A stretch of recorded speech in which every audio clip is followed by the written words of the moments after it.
ในมื้อนี้ซึ่งเป็นมื้อสังขารหลวงและก็เป็นมื้อทับอิฐที่ได้กำหนดเอาเป็นมื้อเฉลิมฉลองบุญปีใหม่ลาวพศ2568หนึ่งในกิจกรรมนั้นก็แม่นการฮดสงน้ำให้พระพุทธรูปโดย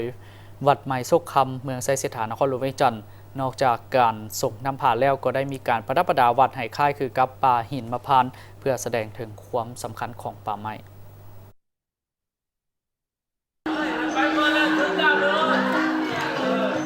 พอฮอดบุญพุทธสงกรานต์หรือปีใหม่ลาวของทุกๆปีตามวัดวาอารามต่างๆพระสงฆ์สามเณรก็จะพร้อมกันประดับประดาบริเวณตามวัดวาอาราม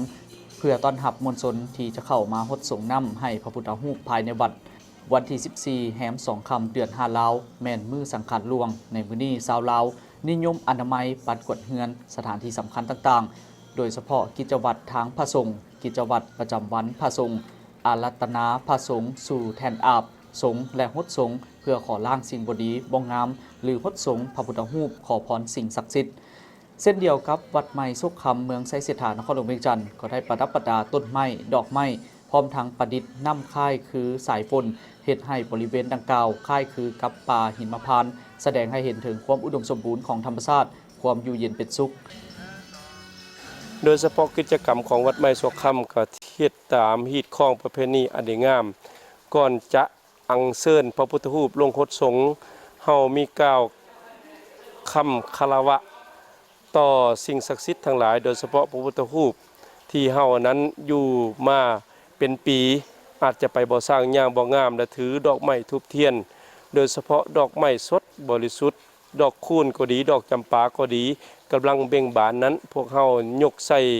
มือยกใส่เก้าเท่าใส่หัวอธิษฐานจิตเพื่ออัญเชิญพระพุทธรูปองค์ศักดิ์สิทธิ์ลงสู่ฮดสงฆ์พระในครั้งนี้ก็คือเพื่อความรักษาสิ่งแวดล้อมและความอุดมสมบูรณ์ธรรมชาติประเทศลาวของเฮานั้นมีทรัพย์ในดินสินในน้ำอย่างสมบูรณ์ดังนั้นจะว่าวัดไม้โซกคำเน้นนักเพื่อรักษาสิ่งแวดล้อม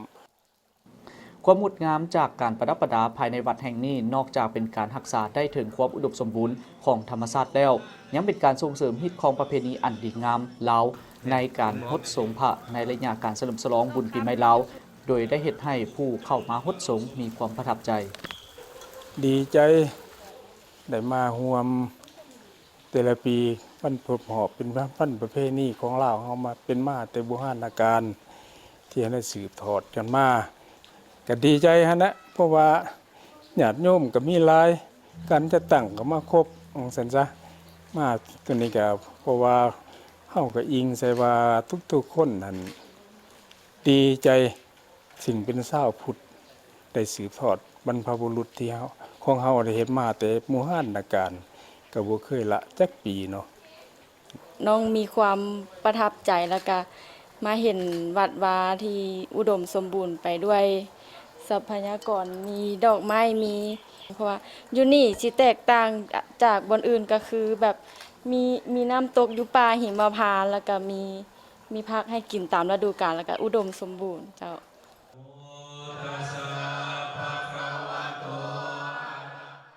การทดสงพระพุทธรูปที่เคยสืบทอดปฏิบัติกันมาแต่โบราณกาลแม่นจะนิยมเฮ็ดน้ำส่งพระพุทธรูปด้วยน้ำสะอาดดอกไม้น้ำหอมและขีมิ้นพอเชื่อกันว่าการทดสงพระพุทธรูปนั้นแม่นการมาขอพรสิ่งศักดิ์สิทธิ์เฮ็ดให้ชีวิตตนครอบครัวและคนที่หักมีความสุขความเจริญและสมหวังในชีวิตตลอดปีใหม่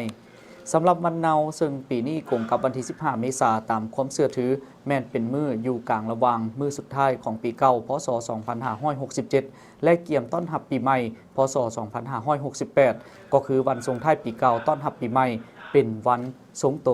และห้ามบ่ให้เฮ็ดกิจกรรมที่นักส่วนหลายแม่นนิยมจัดพิธีบาสีสุขวัญอวยพรซึ่งกันและกัน